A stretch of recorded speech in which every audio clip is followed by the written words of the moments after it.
وجاوزنا ببني إسرائيل البحر فأتبعهم فرعون وجنوده بغيا وعدوا حتى إذا أدركه الغرق قال آمنت أنه لا إله إلا الذي آمنت به بنو إسرائيل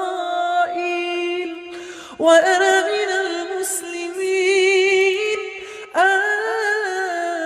الآن وقد عصيت قبل وكنت من المفسدين